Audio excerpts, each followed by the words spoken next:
Tell us about this feather fan. Oh, yeah, she is a glorious beauty, isn't she? Here she is for those watching. So, yes, vulture friend.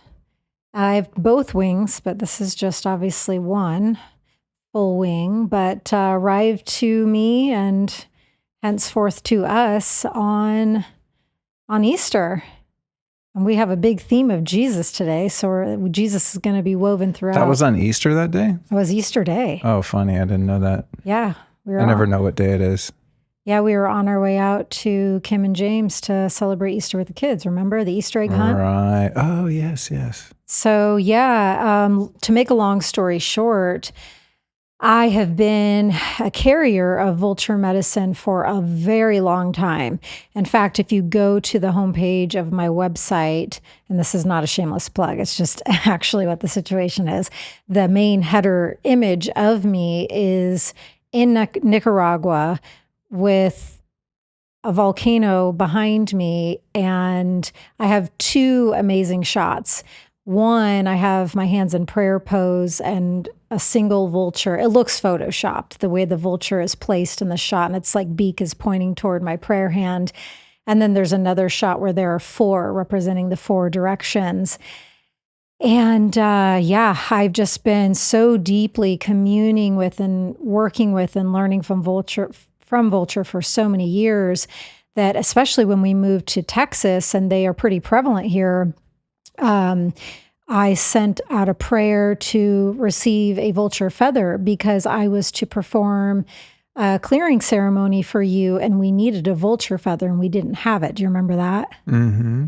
And so that when I received the instruction on what ceremony to provide for you around the tobacco and nicotine stuff, I sent up a prayer that night to vulture, and I said, if it's, meant for me to finally receive a feather from you, may it be so. And by the next morning, like probably 8-10 hours later, lo and behold, there were two dead deer, which deer is also a hugely significant totem for us. And it was a dead male and a dead female deer on the side of the road, and probably 15 vultures. And as we were driving by, I thought, there's definitely going to be one feather there, because they kind of battle each other sometimes when they're feasting and harvesting.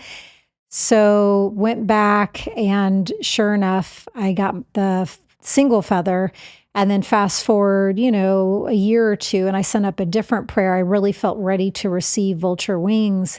And lo and behold, on Easter Day, there was a pretty recently perished vulture. And so when we pulled over, what I thought was so beautiful and perfect is I had all the tools I would want and need in order to receive proper permission to receive the wings from this bird.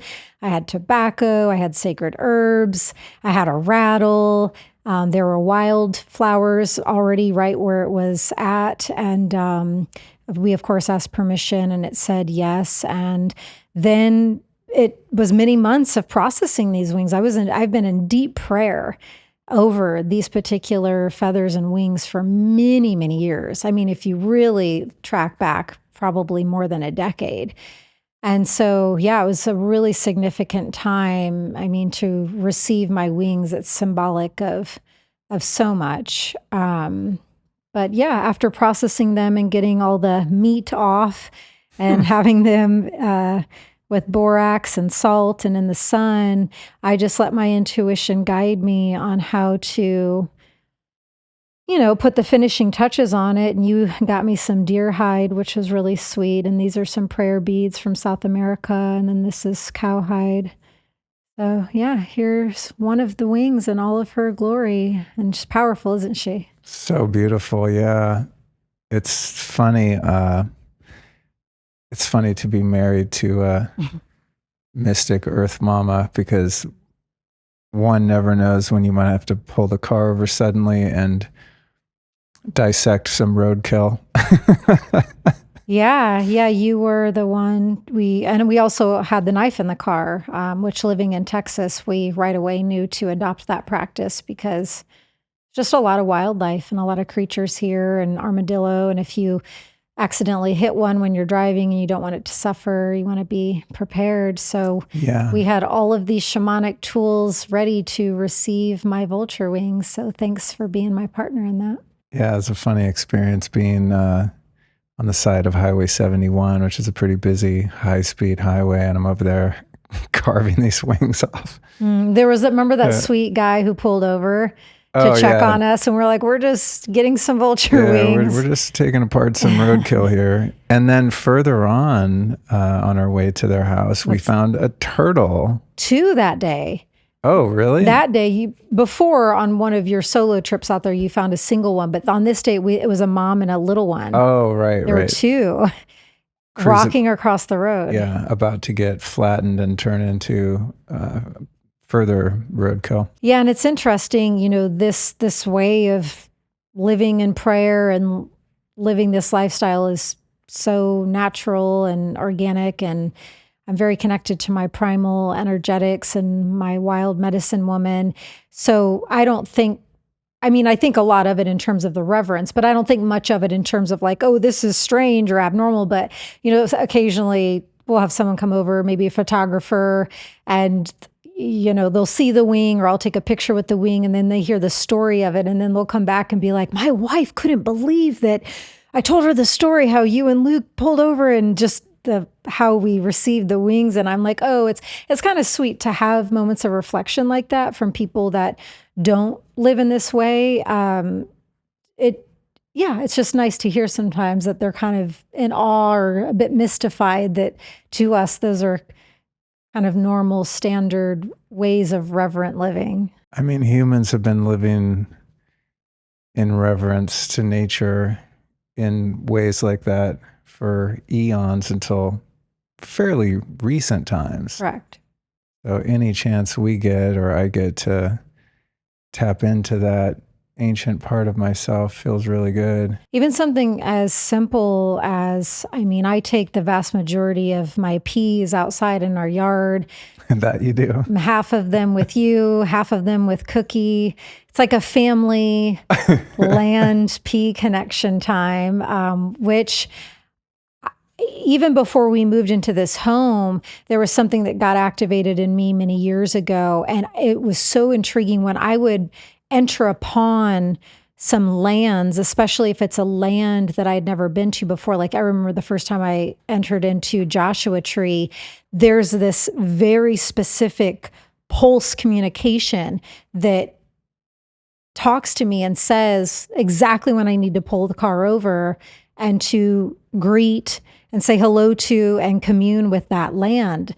And I just want to put that out there. I know that's not for everybody, but something that seems so simple as that is incredibly powerful to get grounded in that way. And when you think about it, your actual urine stream, some of your sacred bodily fluids, while still connected in the stream to you, are also connecting to Earth Mother and that cyclical, nature connection point. And it's a simple practice like that that really gets you attuned to Great Spirit and Earth Mother and your own soul and body in full harmonious connection. Yeah, you're grounding. You're grounding through the conductivity of the pea too. It's full of minerals, so it's got health benefits too. Only number ones though, right? Well, I think a good least. poo out in Earth Mother is nice too. But yeah, my regular practice is just the urine. We don't want to attract a bunch of flies to the yard. That's right. Well, it's winter again, folks. That means there's less sun to be had and less time spent outdoors getting that blood moving. Now, for a lot of people, this can lead to depression. I know it can for me. And it makes sense when you realize that sunlight switches on serotonin and hormones like endorphins too. I'm guessing by now that most listeners know that along with breathwork and ice baths, sauna therapy is on my top 3 list of health hacks. I do them just about every day, and especially during the long, dreary winter months where getting the right wavelengths of light and a good sweat is key to my mental and physical well-being. So when I can't get enough sunlight outside, I bring the sunlight in with my Amplify Full Spectrum Sauna by Sunlighten.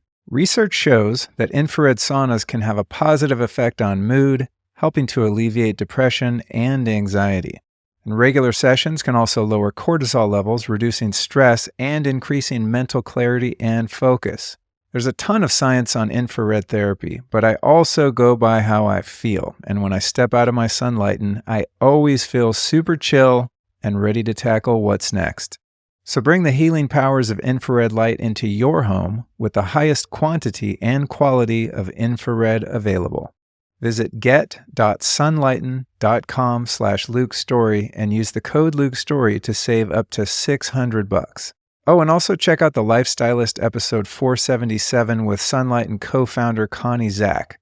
With 25 years optimizing the sauna game, non-toxic materials, and barely detectable levels of EMF, Sunlighten is absolutely the way to go. That's get.sunlighten.com/Luke Storey. And don't forget that code Luke Storey to save up to $600.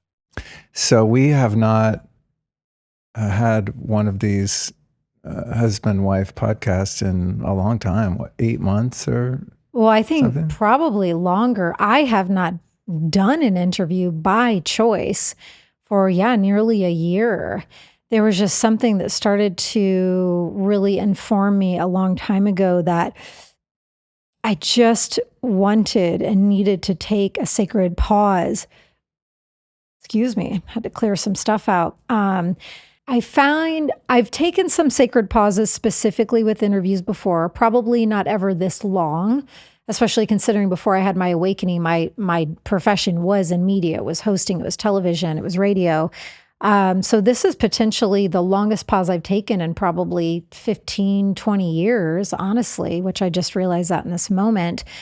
But with this pause, it was specifically around, I just feel so completely new that I wanted to stop so I could stop the repetitive cycle of retelling the same stories over and over and over again.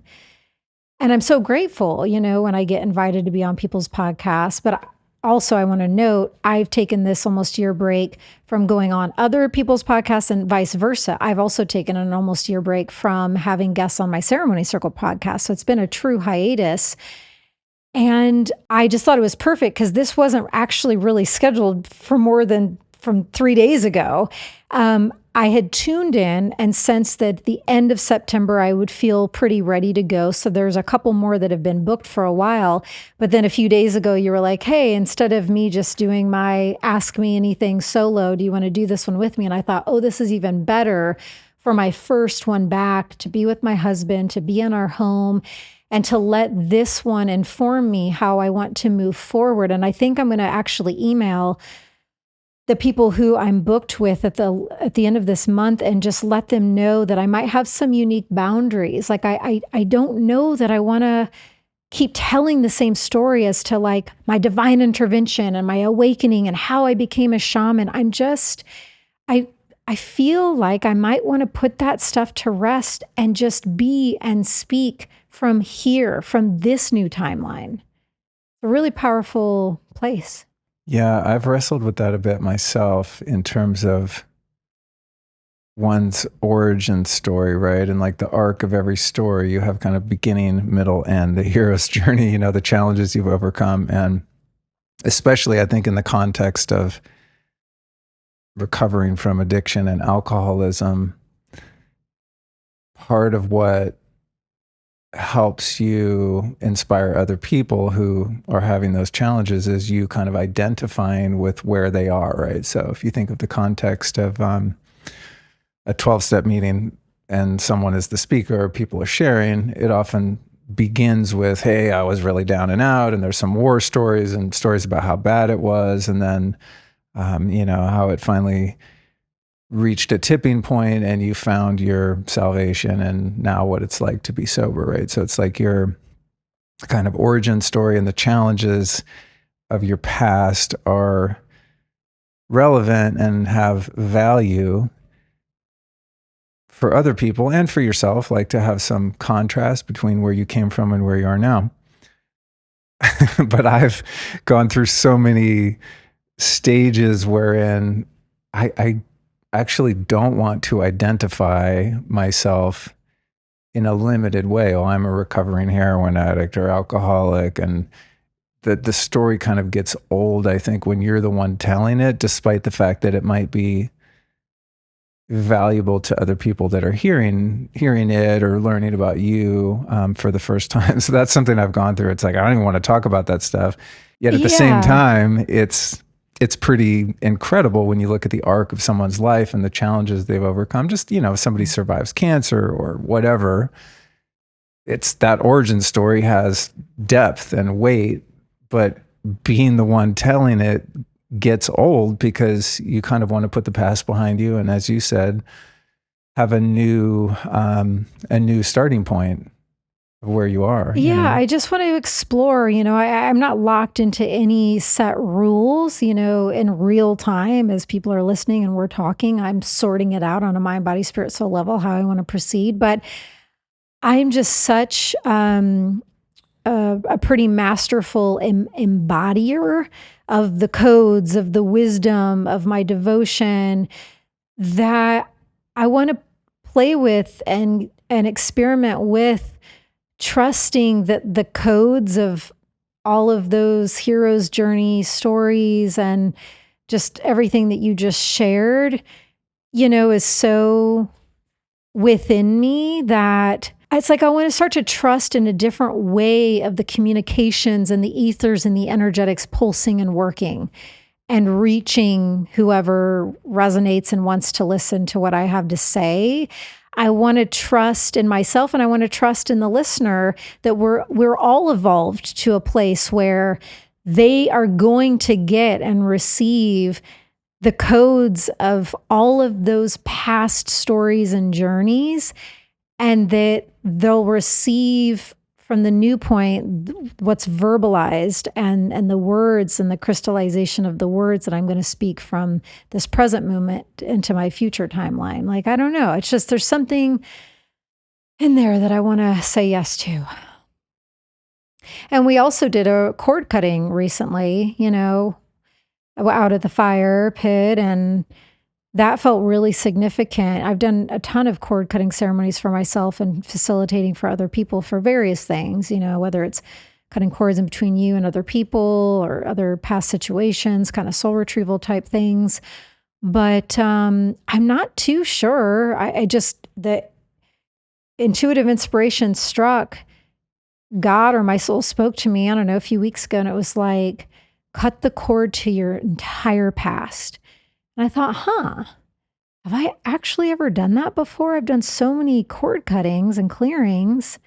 Have I ever done one where I've completely, with honor, gratitude, grace, reverence, deepest bow, cut the cord that connected me to my complete past timeline, all of my past? So I did that by myself. And then the next morning, you and I went out and you did your own individual one. Then we did one together. But I want to honor that as well. It's funny because my relationship to my past has kind of ebbed and flowed so much. And now in the process of writing this book, I'm being invited to reconcile so many of those things that I've put behind me at times before, which we can get into. But yeah, you just got me thinking about that. I'm like, wow, speaking of cutting cords, maybe writing a book about one's experiences, especially some of the darker ones, is one method by which to do so. Well, yeah, and it's so interesting. The book writing process is so potent, especially, and I'm not downgrading anyone who doesn't choose to go this route. I'm just speaking to this route because it's the route that you and I have both chosen. We're actually writing every single word that's going into our books. You're writing all the words. I wrote all the words to Animal Power book and deck, and not everybody does that. But I think when you do feel the call to do that, boy, is it an initiation on the deepest levels. And I mean, you're someone, you're in your 50s and you've been devoted to evolution and deep inner work and facing for so long, so many decades.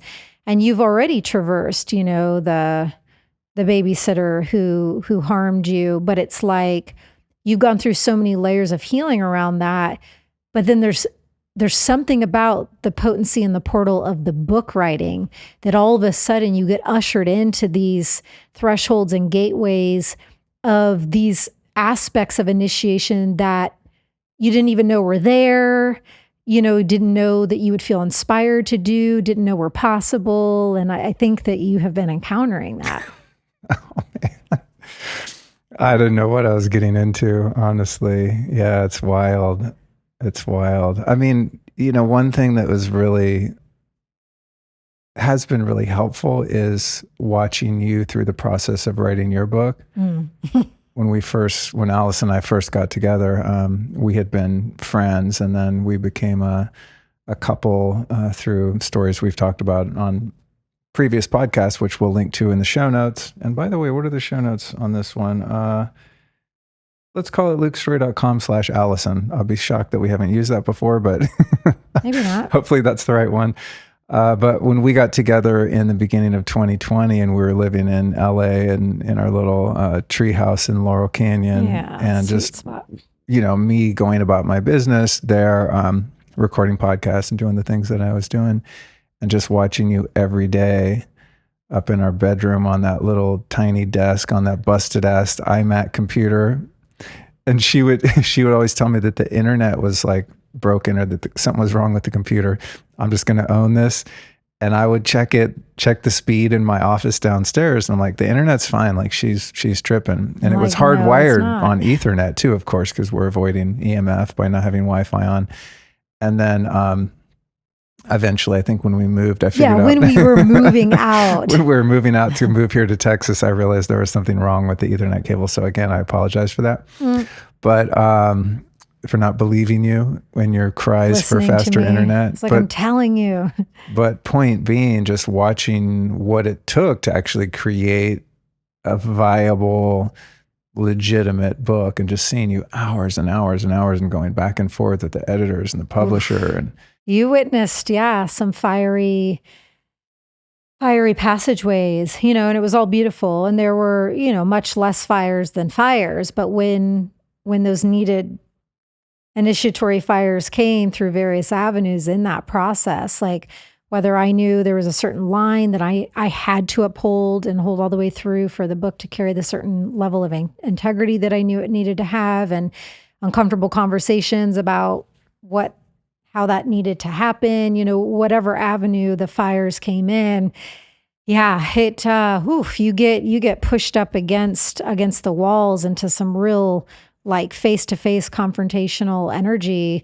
And there was like one or two points where I was willing to walk away if something couldn't be upheld in the way I needed it to. And so, you were a witness to all of that, is my point. And I couldn't have anticipated any of that, and I think there's kind of a funny chuckle amongst authors, especially, again, those who have gone through the writing it actually themselves, where we just get it. And it's like, once you have even just worked on the proposal, that's a whole initiation in itself. Like, don't get that twisted. Like, that's a whole part of the whole journey. Then, getting your contract and signing on the dotted line, that's a whole new ushering into a different part of the initiatory process. And then when you're actually in the writing process and sending things back and forth to your editor, and it's just, there's things to this journey that only an author gets. And so there's just kind of this running little like chuckle of understanding when you're talking with other authors about writing a book. So what has been the most surprising thing for you, or how are you witnessing yourself as a writer as you're getting stage by stage deeper in the process? I mean, it's such a multifaceted growth hack. I mean, it's just like, there's so many different areas of my life that are touched by the experience, and it's interesting kind of looking retroactively at your process. There was a convergence of the topics and context of your book being about shamanism, in large part derived from indigenous cultures and so on. And when you were doing your book, it's like in 2020 where there was a lot of, I don't know, confusion. Yeah, confusion and also just like virtue signaling and just a lot of kind of cultural upheaval about race and genders and all these different things. And looking back on the ways in which you had to advocate for yourself was really kind of intimidating. But it also, even though my book is completely different and I don't think touches on any of those kind of social hot spots, I do find one element in the writing is finding the balance of being authentic to who I am and my genuine voice and life experience. But I can't help but sort of forecast pushback that I might get from going into different areas or having a perspective that's too, I don't know, rigid. Avant-garde. Yeah, because I have very strong views about, one of the chapter that I'm working on editing right now is about birth trauma. And I have my own subjective experience around my own birth and ways that impacted me. And also observations and things that I've put together through the people that I know that have had babies and everyone that's been born that has some sort of recollection of how that's impacted them. And so, I'm going to be putting out a book that's with a major publisher, and the major publishers are generally owned by the same multinational conglomerates that also own pharmaceutical companies. And, when you kind of get to the upper echelons of corporations, they're often owned by the same kind of entities at the top. And so, I'll be writing something to think about, oh man, is this going to get edited out, or am I going to get flack for this by the powers that be? And so part of that education of watching you navigate sort of the politics of it, more toward the end of your book when it's like getting to, submitting the final manuscript and so on. That's kind of when you had to, really wait till you get to that really moment. Advocate for yourself. But it's helpful because I'm finding ways, I think,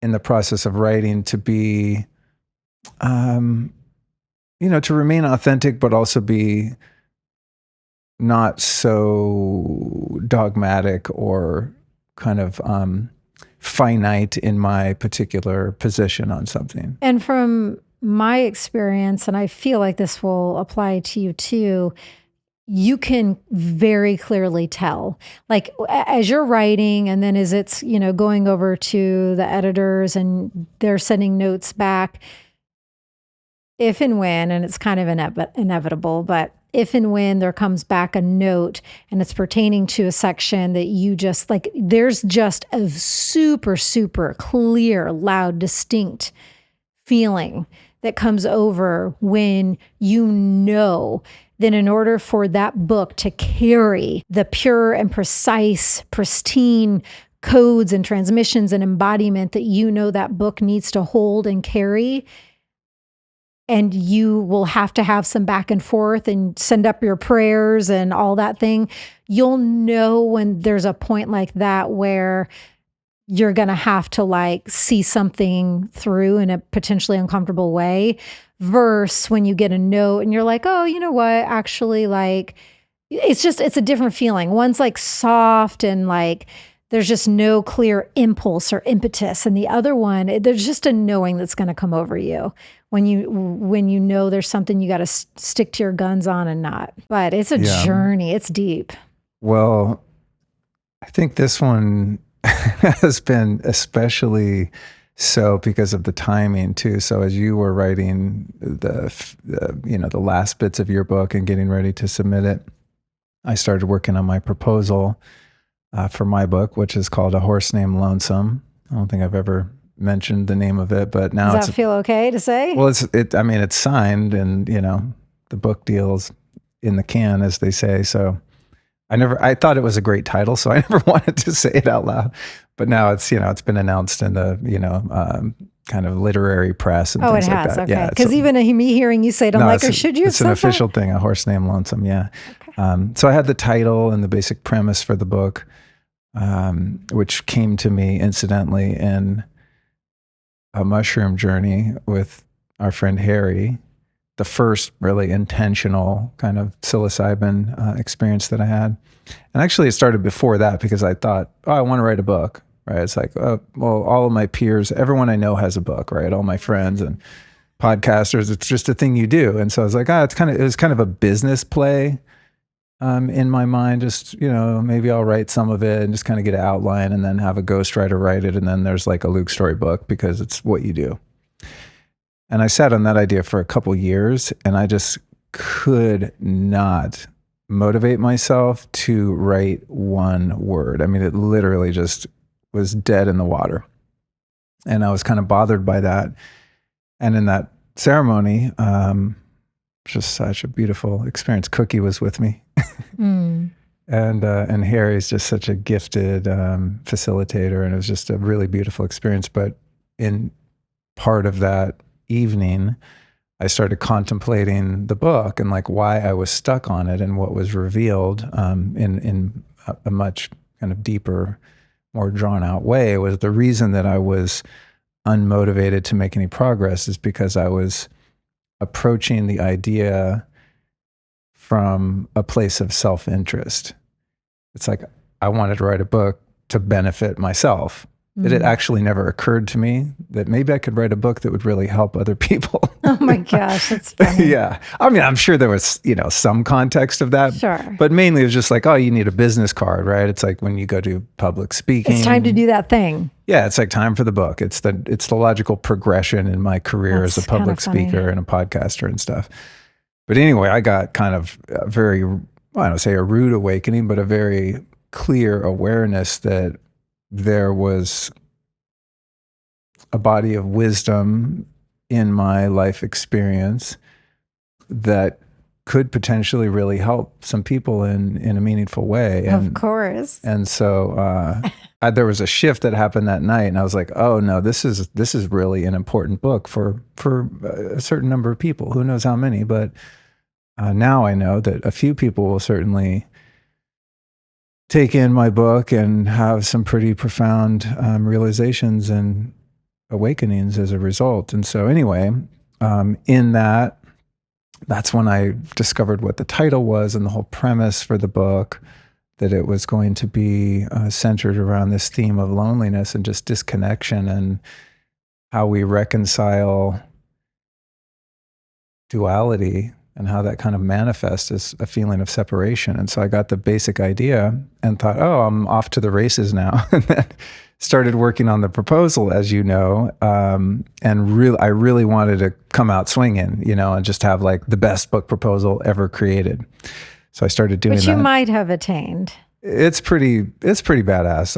Objectively, it's quite an impressive proposal. But anyway, I worked with Jeannie, our shout out to Jeannie. Yeah, Jeannie was so helpful for you in putting your book together. Very much. There's a second set of eyes and whatnot. Love Jeannie. So I started working with her, got pretty solid on the proposal, and then the pandemic happened, and we had to flee California like refugees and move to Texas and buy this house and renovate this house. And it's just like, it just slipped through my fingers because of so much life happening at once. It just was too much, which was really a bummer because I lost a lot of momentum. Then I picked it back up, spent a lot of time really perfecting the proposal. And for those that don't know, the proposal is just kind of an overview of the concept of the book and the outline for the book and how you plan to market it, and It can be a very challenging project, though. Yeah, because you're trying to describe something that doesn't exist, and you can't it's like trying to predict the weather. Is it going to rain today? Maybe, but it might be sunny. And there's a lot of parts to it, and you need it and want it to look professional, and and especially if you're more of a creative type and an artsy type, like the proposal, even though it's about your book, it's very other-sided brained. Yeah. I'm going to be honest here, guys. Most days I am too busy to go through a whole skincare routine with lots of different products. So my go-to for tackling fine lines and wrinkles has to be quick and easy, or I'm not going to do it. And that's why I started using the red light face mask from Bond Charge. It's the ultimate hack to achieve younger looking skin with very little effort. The mask is super sleek and comfortable, and the eye holes and cordless design allow me to rejuvenate my skin without missing a step in my daily routine. And since it's battery powered and not plugged in the wall, I don't have to blast my face with EMF while I'm using it. The mask bathes your face in red light at 630 nanometers, which is the optimal frequency for targeting skin health. And you can also switch it to near infrared or choose both wavelengths at once for maximum results. With regular use, the red light face mask can improve the overall texture and tone of your skin, leaving you with a smoother, more radiant complexion. And you don't have to do this thing constantly. To get visible results, you just use it 10 minutes a day, 3 times a week. Grab yourself a mask over at bondcharge.com/lifestylist, and the code lifestylist will save you 15%. Oh, and this bad boy is not just for wrinkles and aging. It also smooths out eczema, acne, and scar tissue as well. Plus, it can help with a sore jaw and migraines too. And more than anything, I think I just like this because I feel so relaxed after I do a session. So get over to bondcharge.com/lifestylist. That's BONCHARGE, bondcharge.com/lifestylist. Yeah, so that was challenging. I finally got it to a place that I felt really good about, and then I mentioned it to Rick Rubin because he was putting out his amazing and beautiful book, A Creative Act, and I was like, "Oh, I finally finished my proposal." And he's like, "What? Why are you doing a proposal? You just write the book and then you go shop it to agents and publishers." And I was like, "Doh!" And then I talked to Neil Strauss about it, and who worked on the book with Rick. And he's like, "Yeah, what? You're doing a proposal? That's the worst thing you could ever do." And I'm like, "Okay, wow." So that was deflating, but it was already done, and there it was.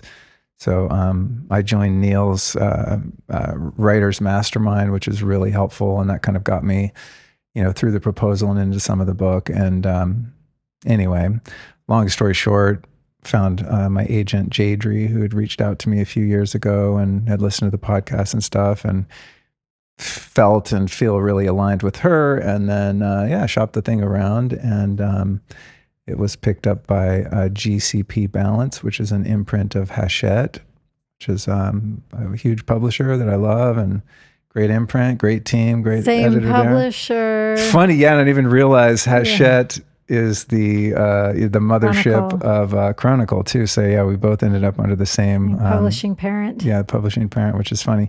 So anyway, that's kind of the mechanics of how it came about. But to your point of kind of the inner experience, I'm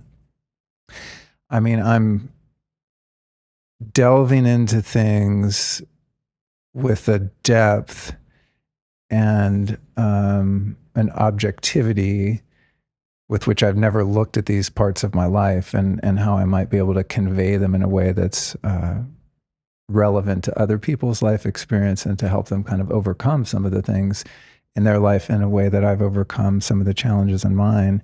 And in so doing, I'm drudging up things, speaking of like the past and over-identification with your story, and where you came from. It's like, whew, it's pretty hardcore in certain parts. Some of it is, I'm not so impacted by it, but yeah, it's funny when you start actually bringing to life certain memories and different things that you've gone through. There's something about putting them on paper that makes them kind of breathes life into them again, and gives them a different sort of energy than just talking to a therapist or a friend, or processing things in your life that have been difficult to move through. Yeah, there is a very different texture and essence. Like you've talked about a lot of these stories on your podcast and when you go on other people's, but yeah, when you're getting it down on paper, in print, typing, and you're able to see the story, it's a different medicine. It's a whole different ballgame for some reason. Yeah, It is. feels like way more permanent and important or serious or something, you know? Well, it in a way makes it more real. And then there's also, the chapter that I'm about to start now, which is currently chapter 3, it could change, is addressing childhood trauma and how that impacts us in general and how it's impacted me and manifested later as substance abuse and all kinds of different, mental health challenges and things like that. And these are things that I've looked at and processed in so many different ways. And since I was 14 years old, I'm about to turn 54. So it's not a new topic for me. They're not new stories that I've told or new feelings that I've felt. But as an example of just the book is kind of its own living, breathing entity, and it wants to go in a certain direction sometimes. And I'm just kind of following the muse. And that particular chapter, I was intending just to kind of write about this experience that I had as a kid of being abused. I've talked about it before, processed it before, yada, yada. I feel like I have a pretty deep understanding of how that impacted me, and I've worked through a lot of it and overcome a lot of it. But what came to me was there was an opportunity to find a deeper level of closure. And that opportunity involved finding the perpetrator of my abuse after all these years, which I've never done. And so I set about internet sleuthing, trying to find the person's name. Just weeks and weeks of like contacting old neighbors on Facebook and reaching out to extended family and just like... Because the name, you couldn't recall. Yeah, the person's name, yeah. And it's just a story that's way too long to tell, and I'll save it for the book. But ultimately, I hit a dead end, and this person was just a ghost. And there was nothing. They just disappeared. So I hired a private investigator.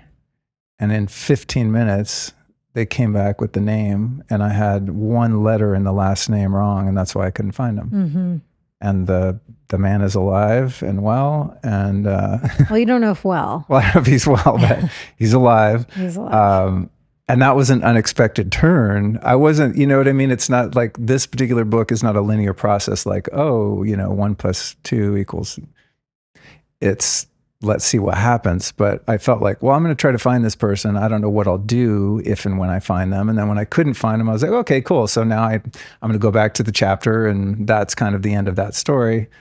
Then, get the idea, well, maybe someone can find him. Boom, they did. And now I'm sitting there. I have a PDF of this kind of report on the person and a lot of details about them. And now I'm sitting here like, oh, fuck.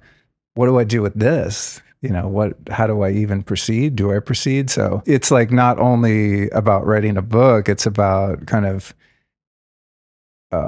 reconciling some really intense elements of my past. And the book is almost writing shotgun to a personal journey now at this point. Totally. Well, yeah, you're breathing life into, like, the book has a spirit now. It has a soul. It's alive. You're now in true co-creation with the living spirit that is the book named A Horse Named Lonesome. And also in that journey, just even as your wife, I've talked about what happened to you countless times. But I'll never forget the day I was in the bed and you came in the bedroom and you were like, and you had his exact name,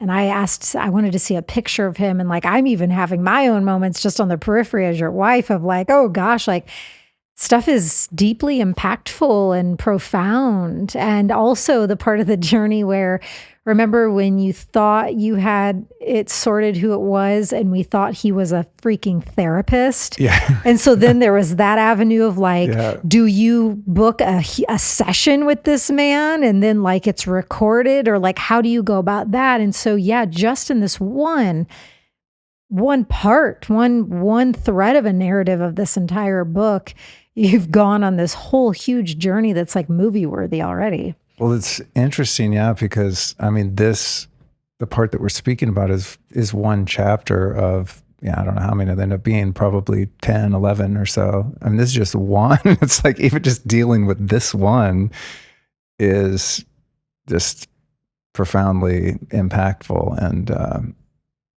there's a certain mystery unfolding that's, in one way, it's exciting, but it's also at times terrifying, because I reach a certain precipice of understanding, and then other facts are revealed or other inspiration comes to me. And then I keep finding myself as like, oh shit, I didn't know I was going to get here. What do I do with this now? Totally. Which is kind of where I'm sitting now at the time of this recording. It's like, okay, wow, I can contact this person right now. I could pick up my phone and call them or email them or find, and have their social media and et cetera. It's like, whoa. But anyway, I think I'll wrap that up in that the reason that I felt compelled to open up a portal to such a deep core wound is because one of the kind of principles I'm working with within the book is forgiveness. And with this particular transgression, I've oscillated between full, complete forgiveness and then reached different levels of understanding and found that I'm hitting up against a block where I don't know if I should or even can forgive, And so I've gone back and forth with that. And I feel like there's been stages, there's been points at which I could really forgive the person, right? Because anyone that commits atrocities or acts of violence or abuse toward other people is ultimately a victim of their own circumstance or their own weakness to resist the temptation of evil. So it's like they're almost a victim of the same evil that they perpetuated. And then I could get with that, but then can I actually forgive that field of evil? Can I forgive the fact that there is even this evil that certain people fall prey to? Maybe. Well, then, then the next level is, well, if consciousness or God manifests itself as all things, including, the polarity of good and evil, then, well, God in a way also expresses itself as that same evil. So then it like takes you up to the top of the food chain of creation, of consciousness. Can one forgive God for creating this realm that has the potential for such beauty and love, but also such evil and suffering? And also into the field of enlightenment that holds the code of holding equanimity and neutrality in the extreme polarity and duality. So yeah, it's like you're swimming in pretty potent waters with that. And I will say, I think it's very healthy to witness you living these inquiries. You're living these questions. You're letting these questions healthily arise. You're not rushing them and forcing the answers. Even when you have been questioning, if you do reach out to this man, what really is that driving inspiration behind it? Because you clearly want to be, if you are going to move forward and taking that step, you want the energy that is with you and that's like at your back behind you as you do step forward to be an energy that's pure and clean and understood by you, so I think it's really great that you're taking your time to be like, if I do call him, why really am I calling him? You've been asking yourself that. Yeah. Like, why am I, what's really behind that? Yeah. And to diffuse any ambiguity here, what Alice and I are speaking about was I was sexually abused when I was about 5 years old by a babysitter who was 15. And it's just been tremendously impactful in my life in mostly negative ways. But even some of those negative responses to that experience have guided me toward where I am today. So there's, I have peace with it, but still anyone that's had that kind of experience understands how, just how it affects your life in such a profound way. And so I don't know that anyone that really looks at that kind of experience is ever able to completely reconcile it. But for me, every little step of the way over the years has helped me to find peace with it. But I'm also very prudent, in this process that we're discussing here. I want to proceed forward in accordance with the highest good for all, for myself in the context of the book, for anyone that reads the book, and also for the perpetrator himself, right? It's like, I don't want to take any action, however positive it might seem in the immediate, that's going to have negative consequences for myself or anyone else. So to your point, that's why the patient kind of proceeding forward with a sense of, of caution is the way I'm doing it. But this part of it would be a karmic completion and a karmic clearing as opposed to a karmic perpetuation. Exactly. Yeah. And I talked to a mutual friend of ours about it the other night who actually did the same thing as an adult, who contacted a past abuser, and he gave me some really great advice. One was, if you do proceed to contact this person, you have to surrender any and all expectations of the outcome and what their response is going to be. And I was like, noted. That's really important. Then also, as you said, really observing and being aware of my honest and true motives and what it is that I'm really seeking to do. Am I trying to just make a sensational chapter in a book and just make it super crazy and wild? That wouldn't be a good reason, obviously. So, well, I'm so glad you had that conversation with him, because he was the one that spoke to that karmic piece. And I was like, ooh, I got that hit of like, that's important. Yeah. Because he spoke to that. And I think, sitting where I am with it right now, and I've just finished 2 chapters and I'm about to resume this one in light of this new discovery of identifying this person. I think where I'm at with it right now is just, I feel like finding my voice and advocating for myself in my life for a number of reasons has been very difficult. And just facing contentious dynamics in relationships and being able to really speak my truth has been something that I've worked really hard to be able to do with confidence and just kind of building that muscle. And so I think a big part of it is just wanting to communicate directly to someone, hey, this thing that happened affected me in the following ways, and it's important for you to know that. And I need to communicate that so that I can truly sever any and all karmic ties between us and really, finally move on with a sense of completion, or at least as complete as one can be. Amen. Yeah. So anyway, that's that.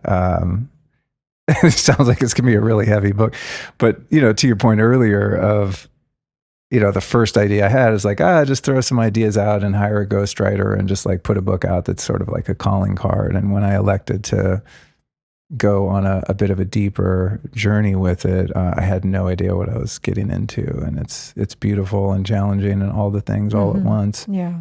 And it'll, for those listening, it'll turn in the book and April of 2025. So it'll probably come out the end of 2025 or early 26 or something. If you guys want to be notified when there are developments with that book, you can go to lukestorey.com/lonesome, and I'll throw something up there to keep people abreast of what's happening with it. But yeah, it's a beautiful experience, and it's kind of too late to turn back now. It's got to be done. And watching you forge the path of, going from beginning to end, and seeing how the beautiful ways in which your book Animal Power and your card deck, which I have right here, has impacted so many people positively. I mean, that's like the North Star for me always with any decision, whether it's big or small in the process of creating this, is what serves the highest good, and what is going to benefit the greatest number of people, inclusive of myself, in the most meaningful way. That was my full intention for my book. So and then, what's really cool about that, and this is just a great principle in life in general, is that nullifies so much of the fears and anticipation born out of the egoic attachment to me being someone, being special, being, having a successful book, what people think of it, reviews. Well, if I and get also, what is the laughed at, definition of a successful book? That's a whole other conversation. But right, it's like, right. Yeah, exactly. For me, I relinquished and surrendered all of that. What was most important to me was that it held pristine source codes. I was in complete at oneness and alignment with God and the power animal guides as I was writing that. And that's really all I cared about, truly. And the life that it would take on from that place of purity, divine purity, was all that mattered to me. So then it was just like icing on the top. Is that the saying? Cherry on the top, icing on the cake, whatever. Icing on the cake, yeah. Icing on the cake that it, is so well received. And, I hear from people still very regularly, 2.5 years in, just how much they're still getting it and giving it as gifts and changing their lives and all the things. And it's just, I guess that's the cherry, is that it has been impactful, but I truly didn't care about lists and, I'm grateful it's a bestseller, but I wasn't doing it for that. I was doing it for it to be of service to the world. If you're someone who doesn't have any stress in your life, feel free to skip this part of the show. Are you still here? I thought you might be. Seriously though, stress is a killer. It's just brutal. And I'm always looking for ways to reduce stress so I can live longer, better, and of course, happier. And one of my favorite ways to beat the stress is dead simple. It works instantly and has 0 side effects. It's called NewCalm, and their patented, clinically proven neuroscience has been helping people lower stress since way back in 2009. With NewCalm's extensive library of neuroacoustic audio tracks, you gain access to a world where stress and anxiety are effortlessly dissolved. The rescue journey is the bedrock of NewCalm and the key to tempering your stress response. It activates the body's parasympathetic nervous system by guiding your brain to the soothing alpha and theta wave range. And that blissful, restful state is associated with lowering the stress hormones cortisol and adrenaline, suppressing inflammation, slowing the heart rate and respiration, decreasing blood pressure, and increasing circulation.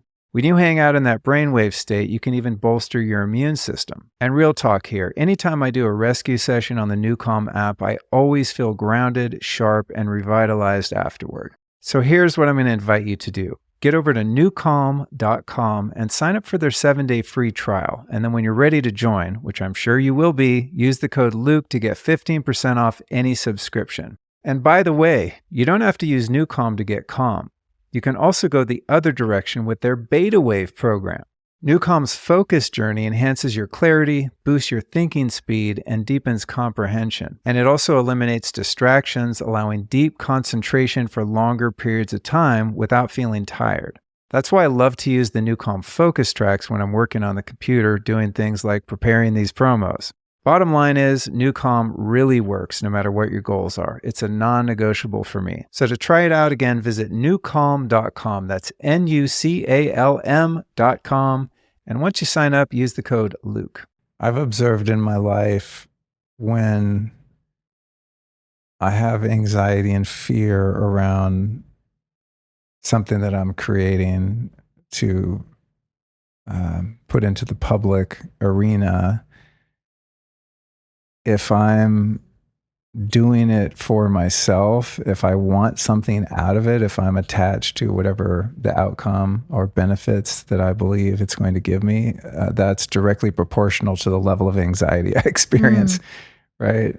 It's like if you, I don't know, if you go out into the world from the perspective of just contribution and giving, it just deletes so much of the fear versus operating in the world of wanting to get something, whether that's something material or just people's approval or accolades. Like so much of that fear is just around the fear of not getting what we want. And so I think in a creative venture, for me, what's one of the most important things to make it an easeful, enjoyable process is not wanting anything.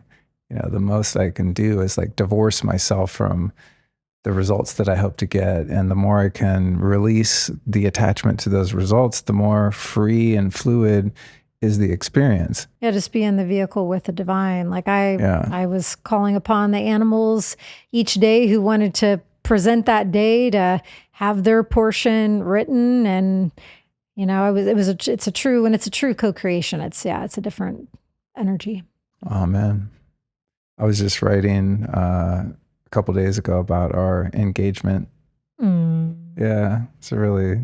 Oh yeah, you texted me and was like, is this how I proposed to you? And that was really sweet. It moved me to tears to read. I've never like read the words that we think that you said to me. We actually don't fully. I mean, I think we got it as close as it can be without it, being recorded. But yeah, that was really sweet to read your proposal and to flash back to that memory. Well, that's a huge turning point for me as someone who was so informed by my past and wounded parts of myself. But it was like such a huge step to ask for your hand in marriage in and of itself and just commit this life to a monogamous partnership and so on. But the thing that I wanted to highlight when I was writing about that was, for some reason, as those words came out that were totally unplanned, part of what I said in my proposal was something to the effect of, I want you to be my wife, and I, promise to honor and cherish you in this lifetime. Cool, we can get there. Still scary for someone like me. But then the words that came out were something to the effect of, and all lives into eternity. And I was like, I remember when I said it, I was like, wait, hold up. Who said that? I was like, where did that come from? And I'm kneeling, with the baby sea turtle in my hand on a beach in Mexico. And I remember I was like shaking. I could barely catch my breath. I was so overwhelmed by emotion, and also just overwhelmed by the sentiment that was coming from a deeper and higher part of myself that would even be compelled to... Yeah, I don't think either one of us saw the eternity part coming, because you didn't know you were going to say that. I'd never even thought of that. That would be terrifying. And I certainly wasn't anticipating hearing that as part of the proposal. So I think we both had a moment of like, oh wow, but also like, yes, of course, We even have I don't know that we need to say our game plan for when we're in the ethers, but we even have our thing all set for how to find each other and communicate with each other when we're signals back into the eternal space. So, well, I think by that point, even that early on, I just knew that there was an ancient recognition between us that goes beyond, a romantic kind of bond in one lifetime between a man and a woman. There's something behind your eyes that I saw that was like, whoa, this is an old dance. It's been going on for a very long time, and God knows what forms. I know. So I think my sentiment there was like, in this form, okay, I've got you. We've got each other in this form, but since we've already been doing some version of this before, I'm committed to continuing whatever that is on the other side. Yeah. Ooh. Yeah. Big waves. Yeah. But Big league chew. Big league chew for real. But what else are we doing here? You know what I mean? It's like, if one can't fully arrive at a place where you can truly surrender to the field of love without fear or reservation. I lived that way for so long, and it's so limiting. It is very cut off and limiting. Indeed. Yeah. Oh, we know our signal when we're over on the other side, in whatever form we are. We can find each other again. Yeah. Yeah. Oh, God. And that's one of the most powerful things about being in love, the way that that we experience it, for me at least, is I have an awareness of the attachment to this form and your form and the way we are together in our bodies and our lives in this lifetime. And there's kind of I don't know, it's like there's an inherent sort of heartbreak baked into it, knowing that, each fleeting moment that the form that we're in and that the love is in is finite. And so there's a kind of a sadness within that. And what absolved that sadness for me is building the awareness of the infinite nature of the love itself, in whatever unknown, mysterious form it takes. And I think that commitment was a commitment to one another in that higher realm that's beyond the part of it that the human nature can become attached to. Definitely. Yeah, any nightmares I have when I'm sleeping that involve you are typically like, remember the one a few nights ago? It's kind of always the same theme. I can't find you or get a hold of you. Like it's like I've got some weird alien phone that I don't know how to work yet, and I can't figure out how to call or text you, and we're supposed to meet somewhere, and it's always around something. It's some scenario around that, but I think we've got it sorted out. What else would you like to dive into? And I don't know how complete you're feeling. We could do Marianne Williamson, Mystic Jesus. We could do the fact that I lost my voice, which I don't know that we have to get into that, but that has been a profound journey, but that's a whole thing. Let's talk about Jesus. Yeah, I love Jesus so much. And of course, Mary too. But Jesus has been my main guide. And he's been recently knocking on your door, and Marianne Williamson came here to the house a few months ago to be on your podcast, and there was a whole funny story that I actually haven't told her yet, but by the time this episode airs, I will have already done the Instagram live with her. But in this real present moment time, my Instagram live with her is tomorrow. And, but yeah, some of how all that came about is her newest book, The Mystic Jesus, The Mind of Love. It's really glorious. And if you take this paper cover off, the book is beat up, and about every other page, the ear flap is folded down. It's got all these underlines, and looks like a book that's about 50 years old because I open to it every day. But Yeah, I'm just, it's a really great book. And for whatever reason, I've taken a long, many, many years, probably a decade plus of just pausing on all books, all my childhood, all growing up, voracious reader, read, always like self help, metaphysical, learn how to read palms, numerology, all the things, just countless books. And then I just hit a point probably 10, 15 years ago. I was like, I am not reading another book. And really, since that long break, I think it's fair to say this is probably the first book in that 10, 15 years where I got really excited about a book again and have like every morning I'll just intuitively open to a page. And so, yeah, our live tomorrow is just all about our Marianne's experience with Jesus, my experience with Jesus, and also the really cool illuminations and teachings that she shares in this book. And your interview with her on the Lifestylist will have already. The Marianne Williamson Lifestylist episode will have already been released at the time of this one, and we'll link to that again at lukestorey.com/Alyson.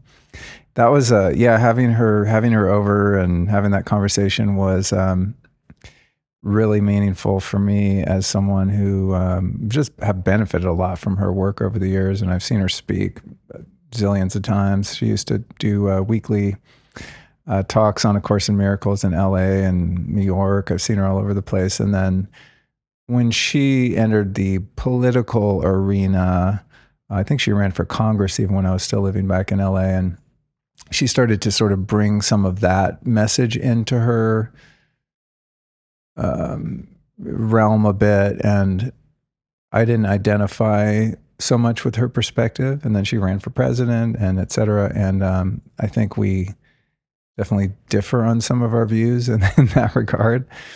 But nonetheless, she's been a really impactful teacher. Mm-hmm. And so it was interesting in that conversation because I didn't want to talk about politics or world affairs. I really want to talk about her spiritual teachings around this book. And she'd sent me the book and then you the book.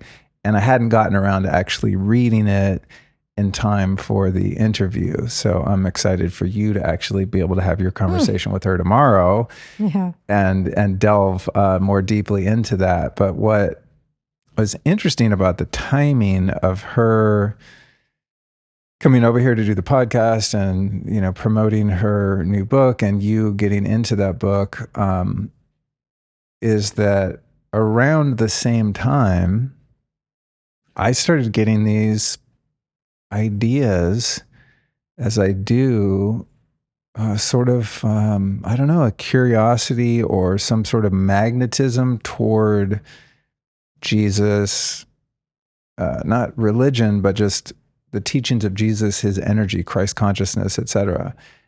And my family was very secular. There's no record of anyone being religious. I'd only been to church a couple times. I think just they threw me in Sunday school as kind of a babysitter a couple times. Similar for me too. Yeah. And so I've always heard you refer to, you know, Jesus is your main guide, et cetera. And I've always thought, oh, that's interesting. We haven't talked about it a lot because you didn't grow up with religion. You don't read the Bible. You don't go to church, but like Jesus is your rock, your anchor. And I've just kind of, never thought about it. But around the same time as this Marianne and her book have come into our sphere, I just started getting the idea, like, I think I want to get a Bible and start reading the Bible and go check out a couple of local churches and just see what's there. And I found that really interesting because I'd never been compelled by any religion in any way. It's really cool to witness when Jesus comes a knocking. Yeah. Because Jesus comes a knocking in obviously completely unique forms and textures to each person. And so, yeah, it's just so funny all the years we've known each other. And like you said, countless lifetimes before this. And the whole time you've known me, like I'm very loud and proud with my Jesus love and like no weirdness or qualms about it. It's a very natural way of being and living for me. But yeah, it's not, I don't know, even though like you said, he's really been my rock, and truly the animals and Jesus, and of course, God and Earth Mother have gotten me, and my own soul have gotten me through times I didn't think I could get through.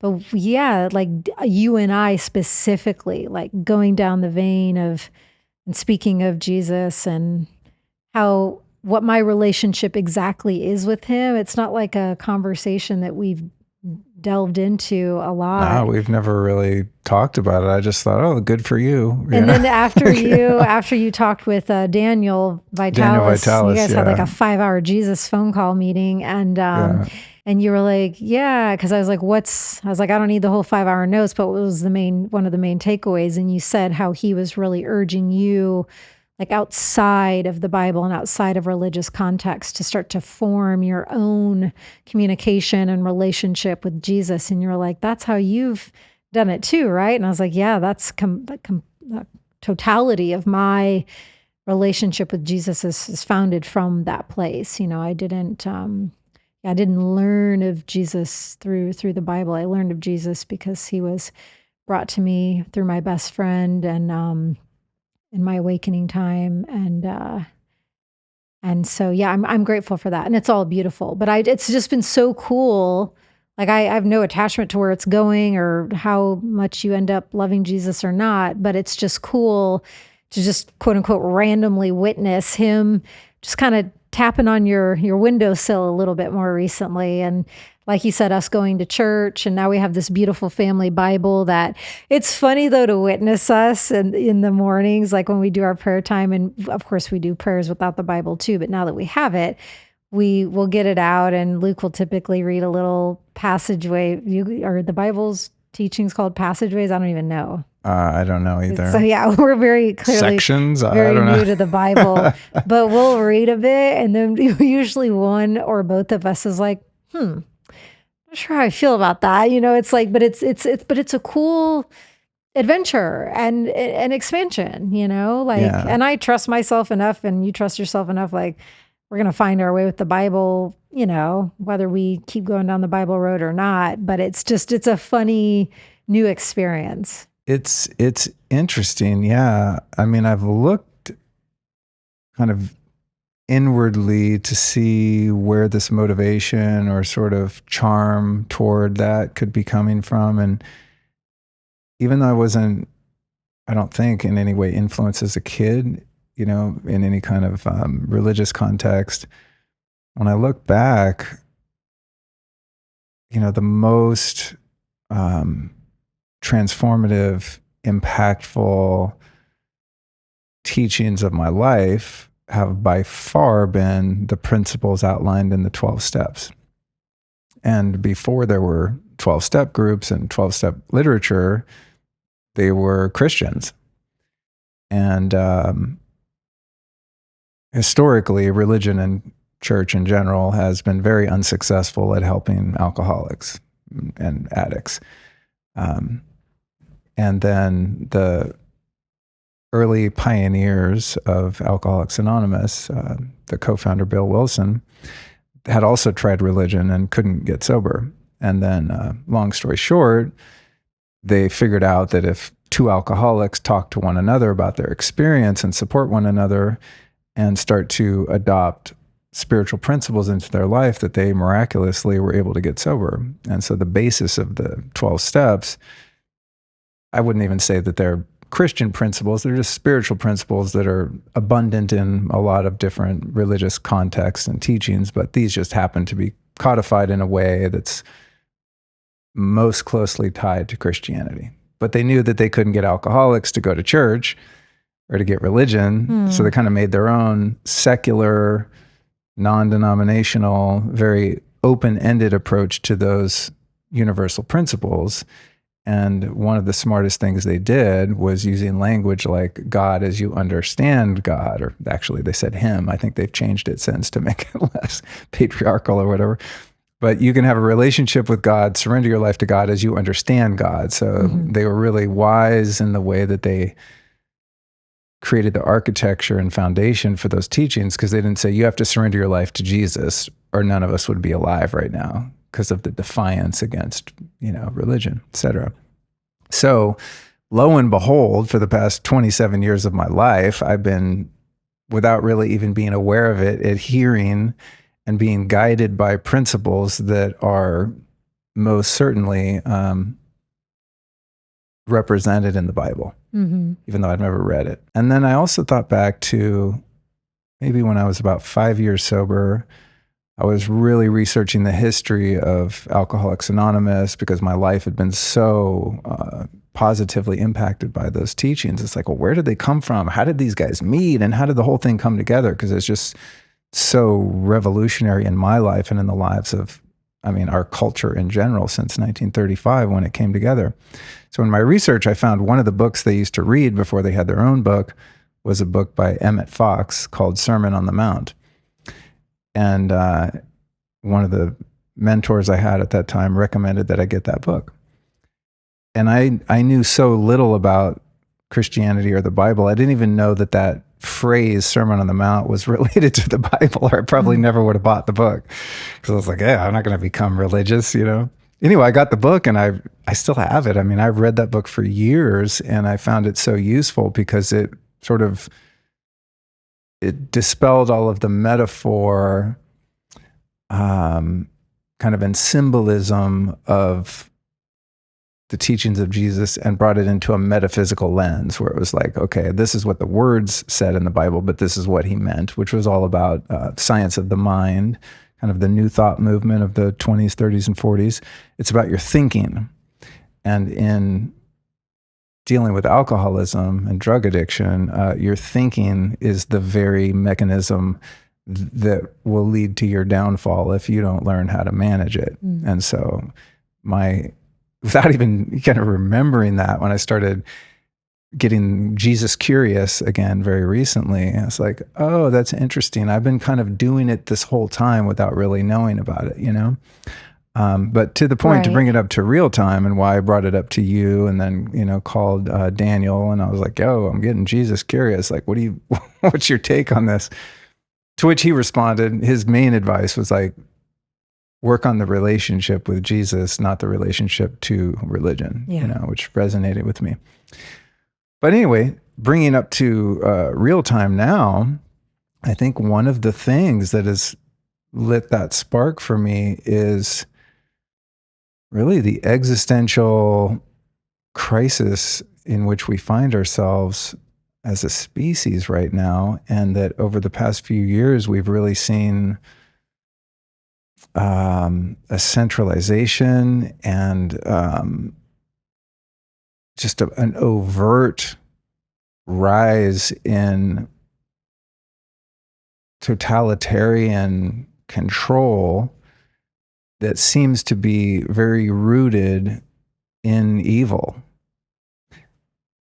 And that is always kind of in my bones. It's like this feeling of like, man, they're really out to get us. There's an anti-human force that I think has probably been here since the beginning of time and seems to be really ramping up their efforts to annihilate humans in psychologically and even in the past few years physically. And so as much as I try to live in the love and light and just kind of, be in a non-dual space and just be a witness observer of the phenomenon of human experience and how there's kind of the good guys and the bad guys and this play of good versus evil in the spiritual realm that manifests here in the material realm.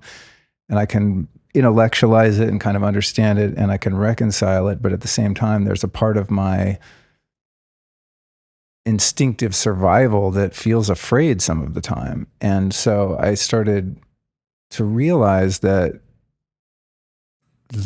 force and those entities and those institutions that are obviously antithetical to freedom and to prosperity and to human life, they all hate Jesus and they hate Christians. And for thousands of years have been trying to wipe them out. And they're still doing it. You look at a lot of the censorship, they'll censor people on TV or social media that, like an athlete will thank Jesus and they'll edit that out at the end of the big game. Really weird stuff. And I just started to become more aware of that if these forces that are antithetical to human life and to my life, therefore kind of in a sense are my enemy, if they're all against this Jesus guy, that kind of categorizes me as a friend of Jesus. So it's like this principle of the enemy of my enemies is my friend. And that, I think, has piqued my curiosity recently that, wow, maybe there really is some salvation for us or salvation for myself in aligning with the Christ consciousness that is still present despite the human form of the man being long gone. There's something in that can serve as a unifying principle or energy or power between our family and between, our friends and between the world at large, that it seems wise to align myself with that in the context of where we are right now, and that we're really at a precipice and a turning point. And I'm overall feel positive about where we are as a civilization, but some days I look outside and look at the lines in the sky, what's going on in the world. And it's like, wow, there really is a spiritual war going on. And which side of the war do I want to be on? And who do I want on my team? And it seems because Jesus and Mary. It seems that show us the way. Remember the song? Yes, I remember your Jesus song. and Mary. So that said, show us the way. So thank you for being open to that. We went and checked out one local church, and we've gone twice. I think. It was very hot because it's hot time in Texas, and we couldn't get there early enough to be inside. So it was a little challenging. But I'm sitting there. I stood up one time. There's just a literal pool of sweat on my chair, but had my Texas church fan out. I was just like, "Woo!" Yeah. Good so Lord, shout out to Zao Church. I forget the pastor's name, but the times we've been, I'm not kind of hearing anything that I resist in any way. I'm not hearing anything that rubs me the wrong way or that there's any sort of inner conflict with. I'm like, yeah, this rings as true. And I think that's because he's taking scripture and he's going, okay, cool. Here's what it says, and here's a practical application of it in your life, which is how any spiritual teaching that's ever really had a positive impact on me has been not in the antiquated language of it, but at its essence. And how do I take the power within those words and actually put it into a working action in my life? Yeah. And Marianne, I live my life truly. My biggest prayer is, God, keep me at one with you. God, keep me at one with you. In fact, it wasn't an audio interview. It was a print interview that got released this past week. And one of her questions that she had sent me was, if you could only do one daily spiritual ritual or practice, what would it be? And it's remaining at one with God. That is the end all be all primary importance connection line, because as long as you're there and you are at one with God, all is well. And Marianne speaks to this concept that you were just going deep into in the new book. And she talks about how there are so many attempts to separate us from God and Jesus.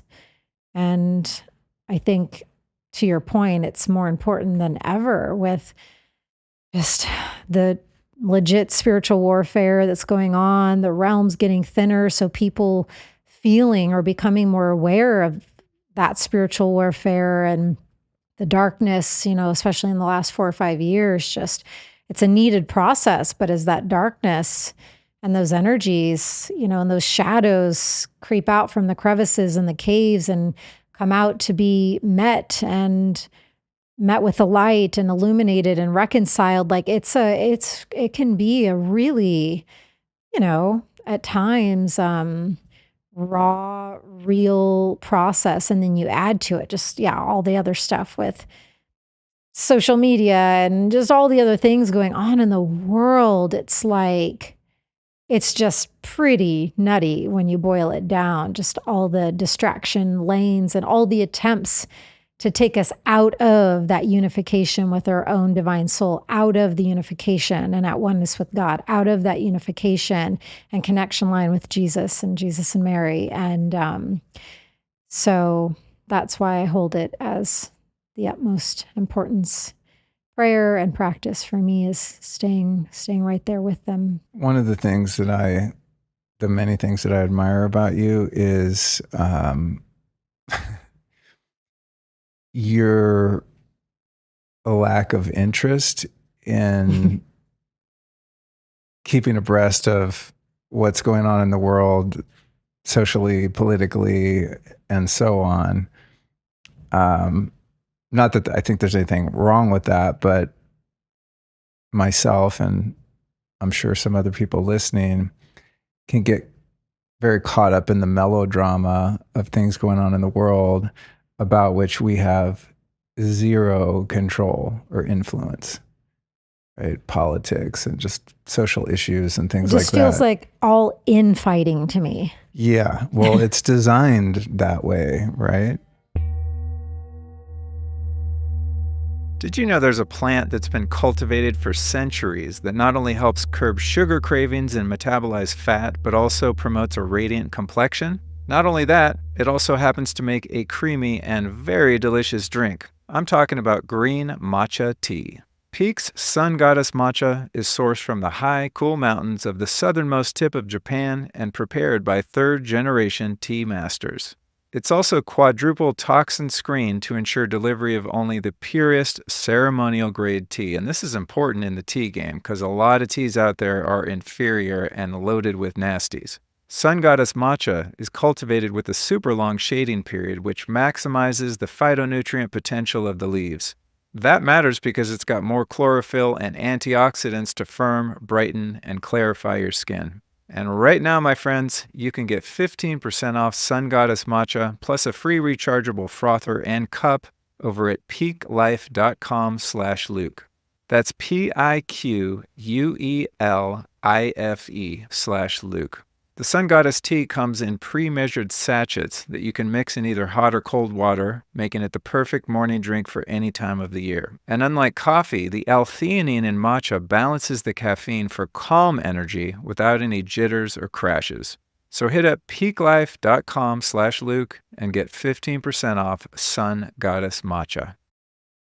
Well, or at least a lot of the division, to your point, I think is architects specifically to be that way. And it's like if our energy and attention can be driven outward into the futility of trying to change things outside of ourselves, about which we have no control most of the time, then it has the net effect of disempowering us from changing the things within ourselves that we actually can change, which is our response to it. But I find your ability to be in the world and not of it really impressive. It's inspiring to me because I don't know, there's a part of me, I think a healthy part of just human curiosity, right? We want to know what's going on in the village at large, which is great. And I think we want to know I can what's tell you going who on. won Love Island, and I can tell you who who I don't think was in it for genuine purposes on Married at First Sight. I can give you a lot of earthly downloads. Well, what I'm saying is you're not prone to the kind of limbic system addiction to doom scrolling. No, not at all. I would say I have a decent control over that propensity, but I'm not at a place where I can just totally ignore everything and go inward and just live my life. Mm-hmm. So I am tempted to kind of keep my finger on the pulse of what's going on, even though I know I can't do anything about it except change myself. And the most powerful thing you can do about it is staying at one with God.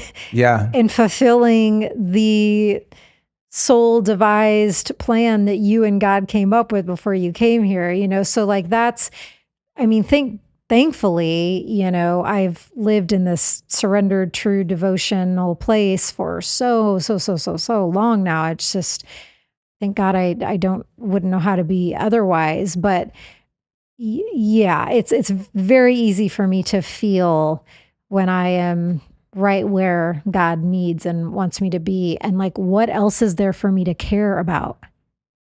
Really, truly, when you boil it down, what else is left for me to be concerned with, think about, care about? If I know that I'm right where God wants me to be, period. And he sent me a download. I get a lot of visions, instructions in the early morning hours, and I'll probably end with this. But I think it was about 6, 7 mornings ago, 3, 4 o'clock in the morning. And all I heard was God say to me 3 words: "It's already solved. It's already solved." And I thought, wow, thank you, God. What a brilliant code to receive. Like, thank you. So grateful, because I'll just, let the folks joining us receive that how it's meant to be received. But for me, that just kind of answers everything. Like that's the kind of all you need to know on the grandest divine web of highest divine living is already solved. It's already solved. And then it also can be boiled down to the most specific of daily instances and scenarios where, classic, one of our neighbors had a wind chime, and I was like, oh my gosh, like I'm going to have to track this wind chime down and hope that I can figure out which of the neighbors has it, and are they going to be nice and accommodating and understanding that I can't live with a 24/7 wind chime chiming and cascading through our lawn and our home. And I could have easily gone down those rabbit holes, but God literally sent me that message that morning before I went out and realized there was a new wind chime around. And I've stuck to that with the wind chime situation, which solved itself beautifully. We determined which neighbor it was. I was able to communicate healthily to them, and they were super kind and gracious and going right out and removing it. And it's already solved. It was solved instantaneously. Yeah. Yeah. So I feel like that's a perfect button for me to end on, is just offering that code that God so generously gave to me, and now I give to you all. It's already solved. Yeah. Well, I think that's a really helpful perspective for me too, because when I do tap into what's going on in the world, and it upsets my apple cart a bit because it's just shocking, like what's happening in our world is just insane, is I remind myself that it only seems, say, if I look out at the world and I see, oh, this is bad, and my mind judges like, wow, we're fucked here. Like it's getting really dark. We're sliding into communism, and we know where that leads, etc. I remind myself that in the infinite timeline, that I'm only able to see and form a basis of judgment on the perspective sliver of time that I'm living in and observing right now, which you could say, wow, right now it is really bad. But because of the limitations of reality, I can't see what's going to happen 10 years from now, 20, 50, 100, 300, 500,000 years from now, at which point, if I was alive, I could look back on 2024 at all the things I thought were the worst things ever and that we're doomed and they're going to explode the planet and kill us all, that those were just kind of stepping stones to take us to a better place, right? You hear people now, it's like, oh, we're in the Great Awakening, and it's just kind of a nightmare that we're waking up from. It's that sort of perspective. But I can prove that based on my own experience in life. I mean, if I look back on, the darkest times when I was an addict, if you would have asked me on any given day, how are things going? I would have said, my life is a complete nightmare and I want to kill myself. And there's no way it could possibly ever get better. There's no light at the end of the tunnel. There is no hope. I am a lost soul and I'm doomed. Now, when I look back on that same day, I see, oh, that was beautiful, because that was an experience that I needed to have, a place that I needed to arrive to in order to find the motivation to seek God and to change my life. So I can't even look back on the worst experiences of my life and judge them as good or bad. they're kind of neutral at best. And if anything, I can attribute positive outcomes to almost every horrible thing that's ever happened to me, whether it was caused by someone else or my own hand. And so if I kind of zoom out on the human condition, we've painted ourselves in a pretty ominous corner by allowing these entities to amass more and more control over our lives. And these people, these organizations, institutions, the system itself is designed to extract our energy. It's like a parasitic sort of energy. And so from that perspective, it's dark, but that parasitic energy has also gotten so overt and obvious that it's causing more people to go, wait, what? Hang on. So maybe in 10 years, we'll look back on this period and the pandemic and all these things and go like, oh, that was beautiful. I mean, that's perfect. Now things have actually changed in a meaningful way. Right. Because the foundations of those institutions and structures have been undermined by our level of awareness. And if you track it just back to pure nature too, it takes friction to create fire, to create transformation. Right. And right. While that might not feel super comfortable and fun at times, it's the laws of nature. Right. It's like when a forest burns down in a wildfire, like a legitimate wildfire, not an arson fire to perpetuate climate change. After the forest burns down, all that carbon is the fuel for the new growth. And the ash, the healthy ash for the ecosystem. So there's a lot of layers of metaphor where that applies, but that is very helpful to me too. When you have these insights, like it's already solved. I go, yeah. It's an instant breath, huge sigh of relief on all levels, mind, body, spirit, soul. It's already solved. Yeah. Like all the way through. You can try to track this line, this scenario, this instance, this conversation, this relationship. You can track it through all timelines, across all time and space to the end of time. It is already solved by God all the way through each line. It's already solved. And so it softens, like if there is a gap in between where you are and where you're trying to get, or you're in a waiting period to have such and such conversation that you're, kind of, if there's like any sort of gap, when you remind yourself it's already solved, in that space between you and that thing, there becomes an instant softness and a gentleness. And back to Jesus, a tenderness, a powerful tenderness. What Jesus is to me.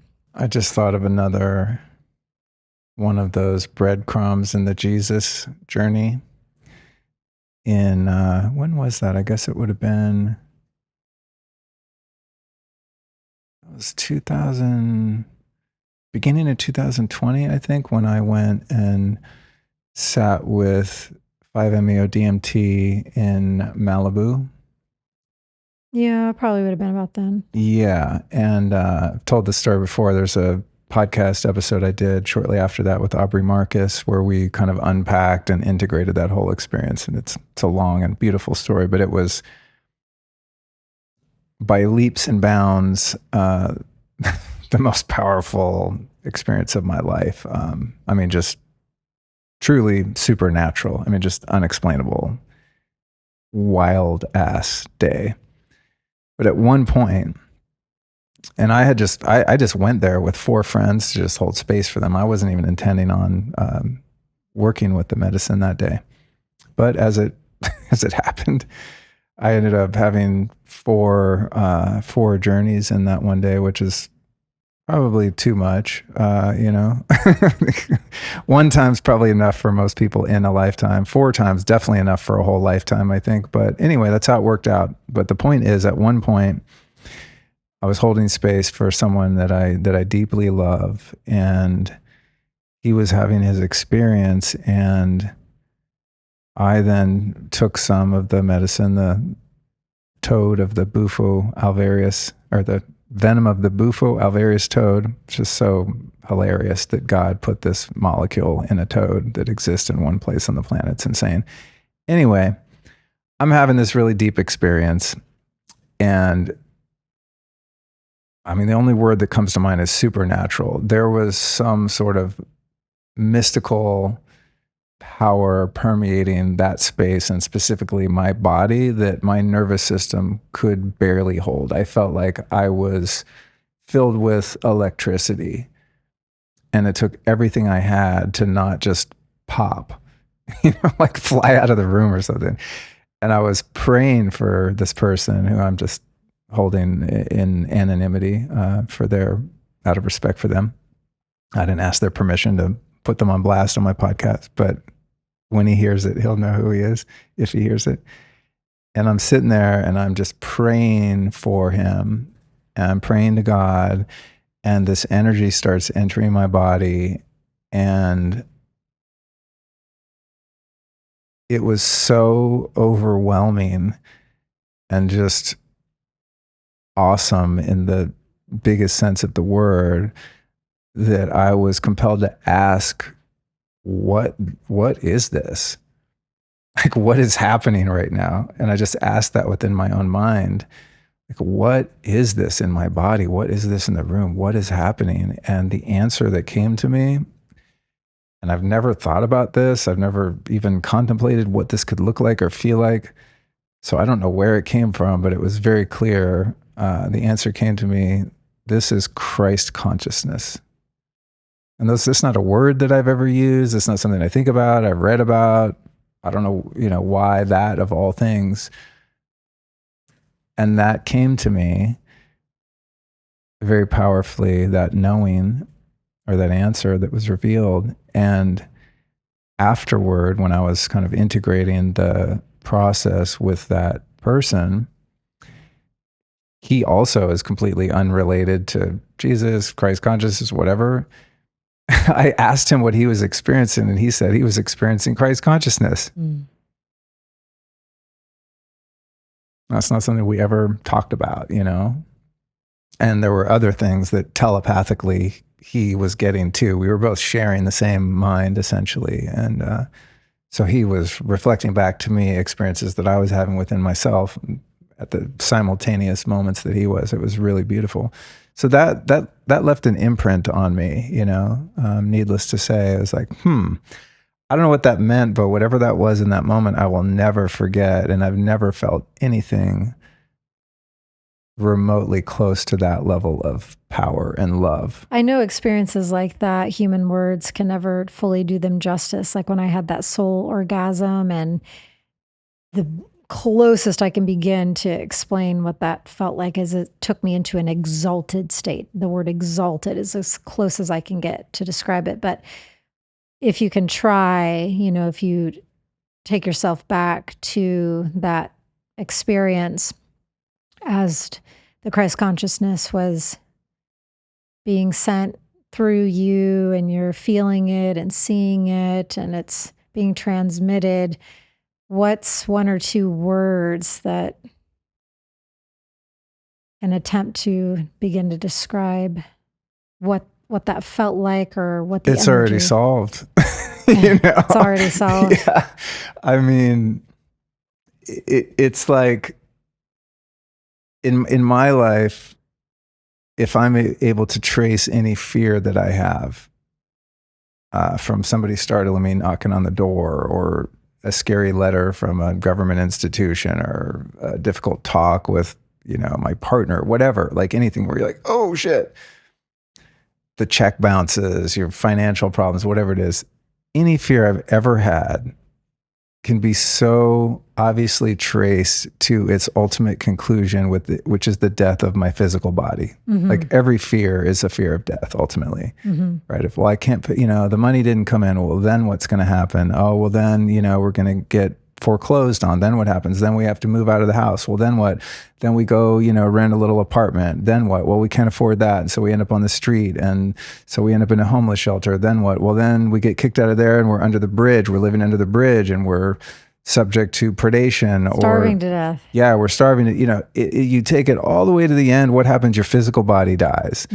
And so in that moment, it's already solved, would play out that in a way that makes it so clear that death is in itself fallacious and doesn't exist, right? No, my body could stop housing the energy that is my soul, and my soul, like the essence of who I am, can obviously leave the body at any moment, and the body might perish, but who I am carries on and on and on and on. So it's already solved. The problem of death is already solved because it doesn't exist. You can't die, right?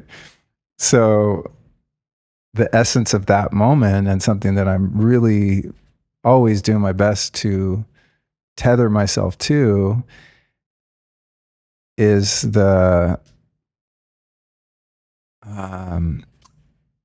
living awareness that no harm can come to who and what I really am. And it's like in our proposal that I was describing, it's like I'm, there's the world of form, there's a world of attachment, there's a world of like a me loving a you, but then above and beyond that, there's an eternal, timeless love, and an eternal, timeless you, and an eternal, timeless me. And if I can live my life from that perspective, then everything is already solved. There are no problems, because they're all problems based on the finite lifespan of a body, And that's, like I described, my experience of you is being in the world, but not of the world, of wearing the world like a loose garment, which does two things. Mostly naked garment. I never wear clothes. But even those phrases, I'm pretty sure are Jesus teachings, and I've been saying those for years, kind of unaware that where they even came from. I just resonate with that. But to me, that's the key to the whole game, right? Is appreciating the moment that we have, being in this material world and being in the form we're in, but not subjecting ourselves to the limited and fallacious perspective that that's all we are, and that's all there is. So you play the game as well as you can while you're here, and you be in your body, and you do the good things, and you try to, embody love, and as you said, keep that relationship with God alive and cultivate that. But where I find my peace and my solace is the awareness that all of this is so temporary. It's funny, I'm being shown the vision. I hope this makes sense. It's always interesting when I try to articulate a vision I'm being given, but it's like how you were explaining, when you track through every fear line, it always goes to scared of dying. I'm scared of death. I'm scared of dying. And then if you were to track through every love line, it tracks to it's already solved. It's already solved. It's already solved. It's already solved. Does that make sense? Totally. Like it's like a two-pronged train track that has the track of fear and the track of love.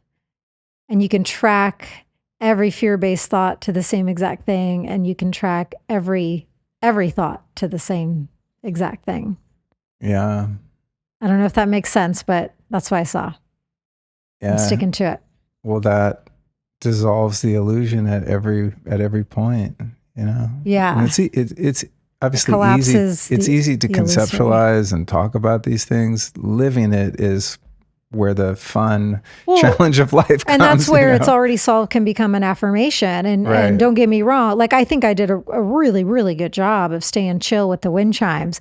And somebody else, the wind chimes might not have mattered, or they might have enjoyed and said, oh, we've got a new wind chime in the neighborhood. For me, it's a hard pass. And so, but even in something small like that, I still went to that affirmation. Like if I felt my mind or a part of me going into like, what if we can't figure out which neighbor has that freaking wind chime? Like if any tug into those spaces came, I literally just went back to, it's already solved.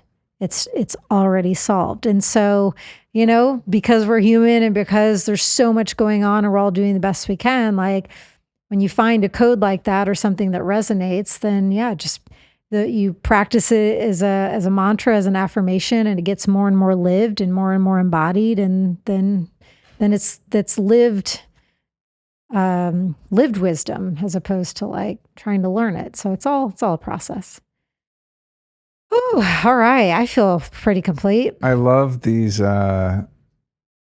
moments that we share together when we do these podcasts. I would like to do more of them if you Would be you? willing. Would you like to spend even more time with me? Well, I find it beyond the 24/7. It's such a treasure because, I mean, sometimes we have deep conversations and we obviously support one another and the things we go through in life, and we share what we've learned or what we have might deep be helpful. conversations pretty much every day. Yeah, but this, going a couple hours where we really get to kind of unpack these ideas, I think is really, really fun. It's a rich experience. Well, one of the few bullet points I had to speak to was to honor us for what a great partnership we have, what a great team we are, how well we work together. It's maybe the thing I'm most grateful for. It's at the very least top 3. Oh my gosh, just in all scopes. I mean, we have really experienced a lot of richness in life and in the time that we've known each other this lifetime. I mean, really profound, deep journeys and experiences. And it's like, and also in the more mundane and human components too, it's like, no matter if we're trying to take 6 months to figure out the freaking bedroom, what do you call those things? Nightstands? Or, something really huge like a God-given assignment that just struck me that morning and I want to come tell you about it. Like, it's like no matter what parameter, scope, frame of reference we're in, we always work together so well and so healthily. We hold it all so well together, while also always giving each other the space and permission to feel what needs to be felt, express what needs to be expressed, be what needs to be. I don't know, it's a really intriguing paradigm, hologram, something of true sovereignty and permission and liberation and freedom. And somehow it's held simultaneously with good health and love. The past 2.5 years of our roller coaster of a conception journey. Well, that's a whole other conversation, I think. And just when you said, I think we're going to wrap up, but that's been indicative of that and such a beautiful, again, an example of how perspective is everything. And we've had so many different feelings and challenges around wanting to be parents and having that not happen yet. And the glue, I think, that's held us together is our individual relationships with God and how much we value and honor, one another and our relationship as its own breathing, living thing. But and trusting in that. Yeah, but that for some people, and I'm sure for me at different points in my life, could have been something that broke the relationship, was damaging to the relationship. But to the contrary, despite the challenges that we faced, there's been a unified front between us, and we've been able to, navigate the different nuances of that experience. Yeah, I don't know if I have the energy in this moment to, kind of unpack some of the treasure nuggets that are coming up as I'm listening to you.